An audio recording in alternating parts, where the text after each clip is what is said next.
सबैलाई नमस्कार। म रियल्टर रेशम पौडेल, हाल अमेरिकाको टेक्सास राज्यबाट। आजको भिडियो प्री अप्रुभल घर किन्नुभन्दा पहिला प्री अप्रुभल किन आवश्यक छ भन्ने विषयमा बनाउन गइरहेको छु। कृपया भिडियो अन्तिमसम्म हेरिदिनु होला।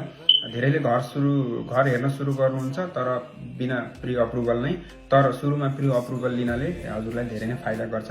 जसमध्ये प्री अप्रुभलले तपाईलाई स्पष्ट रूपमा के जानकारी गराउँछ भने तपाई कतिको घर खरिद गर्न सक्नुहुन्छ, कस्तो ब्याज दरमा तपाईको लोन अप्रुभ हुन्छ र मन्थली पेमेन्ट कतिसम्म तपाईको इन्कम अनुसार इलिजिबल हुनुहुन्छ।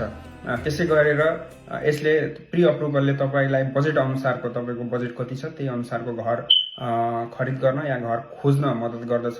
अझ विशेष गरिकन कतिपय सेलर एजेन्ट र सेलरले यदि तपाईसँग प्री अप्रुभल छैन भने उहाँहरूले अफर पनि लिन मान्नुहुन्न। त्यसकारण यो धेरै नै अति नै महत्त्वपूर्ण हुन्छ। उहाँहरूले किन लिन मान्नुहुन्न भने यदि तपाईसँग प्री अप्रुभल छैन भने तपाईँ सिरियस बायर होइन भन्ने हिसाबले उहाँहरूले कन्सिडर गरेर उहाँहरूले लिन मान्नुहुन्न। यदि तपाईसँग प्री अप्रुभल अलरेडी पहिले लिइसक्नु भएको छ भने चाहिँ उहाँ सिरियस बायर हो, उहाँ यतिसम्म लोन क्वालिफाई हुनुहुन्छ भनेर उहाँहरूले अफरलाई चाहिँ इजिली एक्सेप्ट गर्नुहुन्छ। प्री अप्रुभल लिइसकेपछि तपाईको लोन प्रक्रिया पनि सहज, छिटो र स्मुथ रूपमा अगाडि बढ्छ र तपाईलाई घर किन्नको लागि आत्मविश्वास पनि दिन्छ।